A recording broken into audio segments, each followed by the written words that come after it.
right, so Marvel Mondays are back. Let's you go. already know.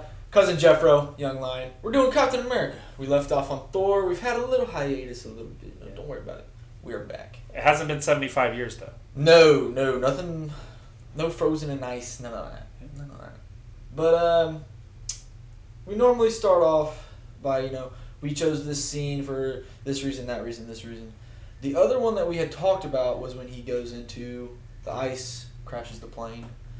Because it was just so symbolic of like who Steve is, because he has somebody that he needs to come back for, but does that outweigh the needs of the thousands of people that are going to get killed by what happens if he doesn't get the plane down before it hits? Right. So it's like that it is Steve Rogers. It's that self-sacrifice. You see it here. It's that self-sacrifice. Yep.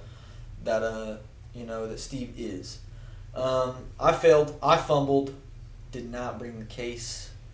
But I want to throw out that those cases are, if you have the special ones or whatever, that it's the shield in a mountain which way. Is beautiful. Because the first one is, I almost want to say it's like the train when Bucky falls. The shield. And it's the bottom. And then the middle one would be Winter Soldier. Wow. And it's like the star and everything. Mm-hmm. And then that final one is Civil War and everything. It's super cool. Ooh. It's super cool. That is beautiful. I'll tell you what, we'll try to look that up here in a second, see if I can find all the cases in order. Okay. So do you want to go ahead and watch this video right quick, and then we'll get into our discussion? Let's get into it. Look at that. He's making me cry. I am looking for qualities beyond the physical. Do you know how long it took to set up this project? All the grubbling I had to do in front of Senator What's-His-Name's committees? Yes, I know. I am well aware of your efforts. Then throw me a bone. Hodge passed every test we gave him. He's big, he's fast, he obeys orders, he's a soldier. He's a bully. You don't win wars with niceness, Doctor. You win wars with guts. Grenade!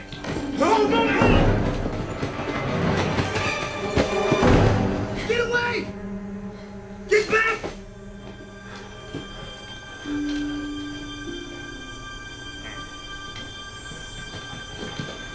Dummy grenade. This is the test. All clear. Back in formation. Is this a test? He's still skinny. Oh, look at that. Beautiful little Captain America love it. leave there. Man, that scene, so many things, and we know from the What If that who else can jump on that grenade. Obviously, we'll get there eventually. That's true. Well, because even in that scene, you she's can about see her to jump. Yeah. And she doesn't get there, but it almost happens.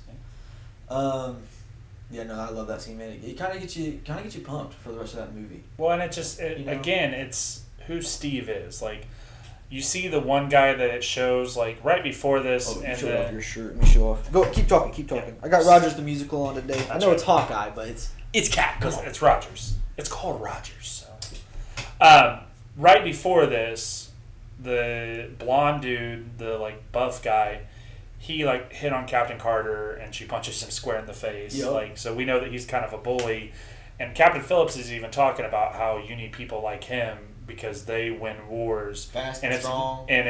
It's funny how ironic as he is. You don't win wars with this, you win wars with guts, and then the only person who had the guts to actually jump on the grenade is Steve. Yeah.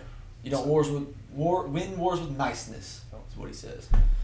One thing I want to throw out on Captain America in general is I believe that his trilogy is the best. I believe we've talked about that hands before. Down.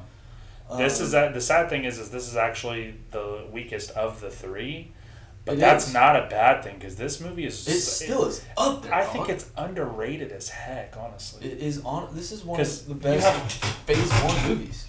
Oh, for sure. I think the only one that it's not better than is Iron Man. Fair enough. Because I 100% agree. Because I agree with that. I mean, but the thing is like you compare it to Winter Soldier, and you already know Winter Soldier is a top 5 movie for me. All the MCU is just amazing. Winter Soldier's really good. Civil War, top 10. Beautiful movie. Like those are just two really phenomenal movies. It's not fair for Civil War because Civil War is more of an Avengers movie, really. But yeah, 100%. But so, dude's got to do there. and then just the scene, because back when this came out, 2011, I was 8 years old. Oh yeah. So I didn't know a lot about Captain America and the Winter Soldier and everything. Obviously, I had cousin Jeffro out there, but he would fill me in with little things. But at that time, I was also going through cancer treatment. Mm-hmm. So there wasn't a lot of time I'd get to sit there and just talk about Captain America or Thor and all this other. And he wouldn't really be able to pay attention even if he did. Exactly, I'd he had sleep too much all going the on. time. Yeah. So when Bucky falls off that train, and if you don't know the comics, and you know that he there's not just got his friend back. Yeah. That was right after the prison break. Yeah, which is one of the. There's two scenes that I wanted to suggest, but for whatever reason, they just didn't fit with the whole premise. One of them was where he rescues everyone. You first see Red Skull's face, and then he walks back he's about to court-martial Agent Carter for letting Steve do that. Uh-huh. And then the other one is the montage of when they're like starting to win, and then Bucky falls off the train because it leads up to so much else. But I think the two that we came up with were the best, and I think we picked the best one. I 100% agree, man. This grenade scene, like we said 4 or 5 times now, it's Steve. That's who he is. Yeah. You know what I mean? For sure. But when Bucky falls off that, like I was saying, I was like, wow, it's just they throw so much trauma into poor Steve, and he carries all those burdens, everything. And there's a part in this that I always still love. It's when he's doing the whole where he got the captain title because Phillips isn't going to give him a chance after Erskine gets killed. So he starts doing all those ads, and he's like, every bullet you buy is a bullet in a barrel of your best guy's gun. Yeah. I don't know why, but that always just sticks with me because it's so catchy. Oh, that's great. Yeah. I know that little show choir they do is funny. So I've always loved that. And then obviously the scene, another good scene is when he's down there. Obviously that little just tin shield isn't going to work. Oh, yeah. And he's talking to Mr. Stark there, and he's like, yeah, what do you want? We got titanium, we got this, we got that. And he's like, what's that one? Picks up the circle vibranium shield. And he's like, that is very expensive. And Agent Carter comes in, and she's mad at Steve. And he says, what do you think? And shoots, and she goes, it'll do. Yep. Oh. Just the balls. Like, what if, Yeah. But no, that scene's also a good scene to, doesn't necessarily invoke Steve, but it invokes Captain America.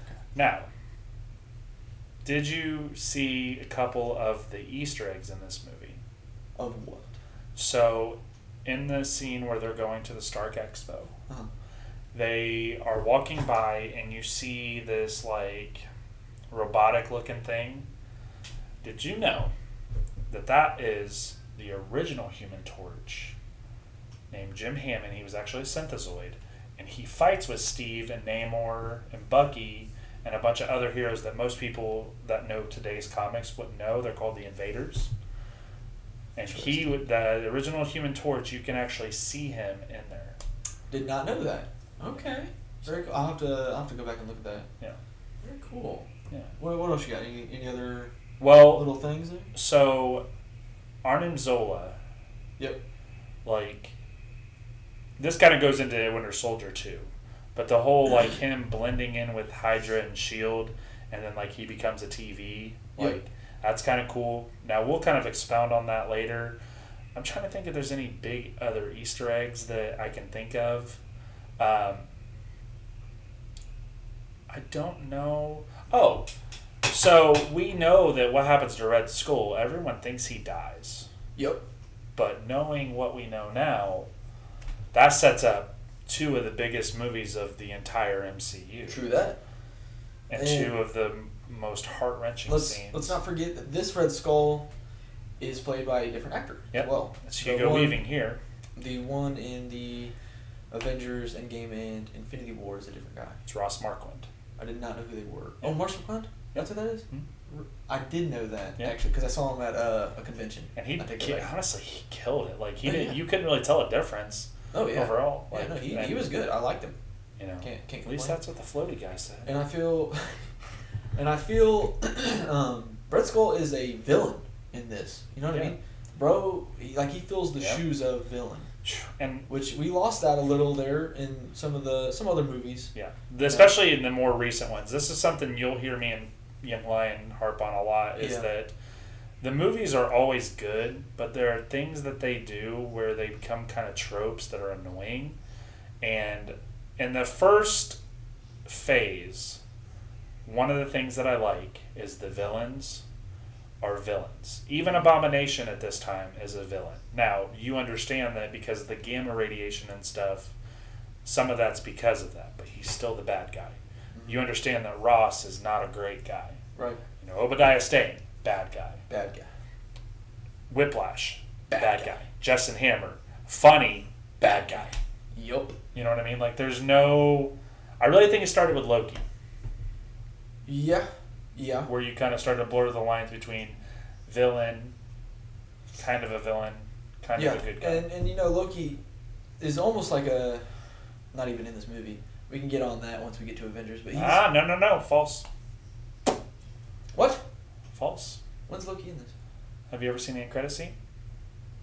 Oh. It does the whole thing for Avengers. When he's talking and to the it guys. literally shows him throughout. That's right. I did forget about that. I always forget about the end credits sometimes, man.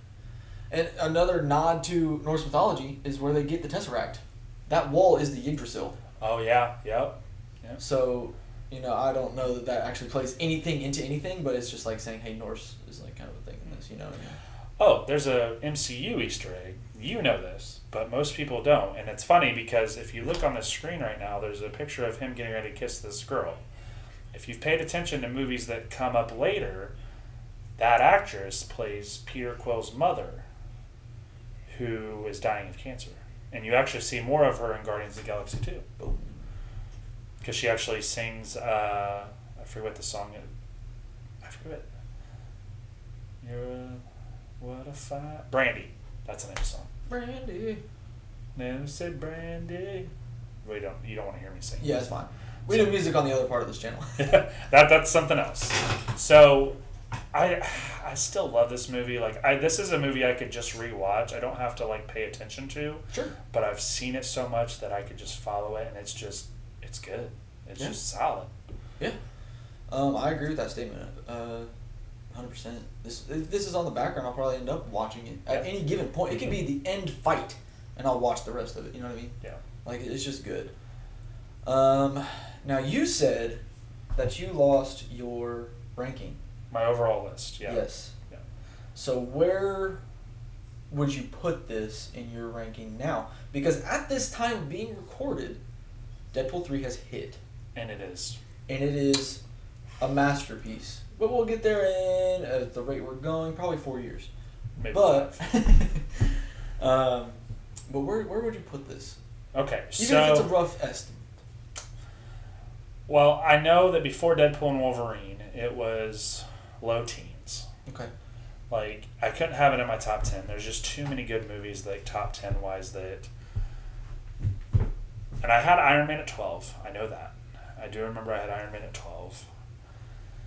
And it was really close to Iron Man, so I'm going to venture to say, when I redo my list, because I'm going to have to redo it anyway, Yeah, I'm just going to put updated. this probably about 14. So mine obviously needs updated as well. I have Captain America at 15 from when I did this original. So we're pretty close. So we're pretty close on that. Now, his list has not been updated since Secret Invasion. Yeah, my so list is the bad. Marvels, She-Hulk's not even on there. Werewolf by Night. It is on there, but it's not. I haven't watched it. I say Werewolf by Night. Haven't watched that. Echo. Haven't watched that. I'm trying to think. Guardians 3. Guardians 3 should be ranked on there. It isn't on there though. If you haven't, unless you added it, because Guardians 3 was after Secret Invasion. Guardians of the Galaxy 3 right there. Oh, you have Secret Invasion on there. Okay, so you've done that. But I ranked them without seeing them as well. So Secret Invasion was the most recent thing released when I did this. And you had watched it. And I have not watched it. No. Oh, well, you to need this to watch moment. it. Well, and then so you still probably have Werewolf by Night. Yep. The Marvels. Echo. Deadpool and Wolverine need to be Yep. on there. I'm trying to think if there's anything else. What If Season 2? That's not on there. But does What Deadpool and if- Wolverine actually go on there though? what? Do we even put that on? Deadpool and Wolverine? Yeah. It's a Marvel Studios film. It is a Marvel Studios film, but is it in our universe? It is. He talks to Happy Hogan. He does at a point, but he goes back to his universe. And they mention MCU. No, it's an MCU movie. Okay. But here's one mistake that we mentioned in a previous video. We talked about X-Men 97. But it doesn't count in the MCU because it's not part of anything related to the MCU. It's Marvel Animation Studios. So in my opinion, that shouldn't go there. Okay. That should Yeah, I be would like agree with one that. of the first things we do afterwards, where if we just decide to rank a random thing. Sure. Because we could talk about X-Men 97 for a while Because too. we could do, because we want. I know you want to do the X-Men movies after the MCU's done, like the Fox. We could do the Fox stuff, yeah. The Fox stuff. Unless you prefer to do another franchise that doesn't have to be Marvel related. Which we could totally do that too. I mean, we got Star Wars out there, we have Harry Potter out there, Lord of the Rings is out there. Yeah, we got a lot. all sorts of stuff that we could cover. For And sure. I love watching movies anyway. Okay. Good pastime. So, now this movie, for those of you who have not seen any of our videos, or you forget how we rank them, we already did our overall ranking as how we just ranked the MCU related content. Yep. But we also rank these based on the movie itself from 1 to 10, just what we think this movie ranks as. Yep. So for you, what would you rank it? I'm gonna give this movie an 8.5. It's just great. I love it. I'm actually right there with you. I was literally teetering between 8 and 8.5. This has strong callbacks to stuff that's happening. It sets up a great backstory, like for the MCU itself.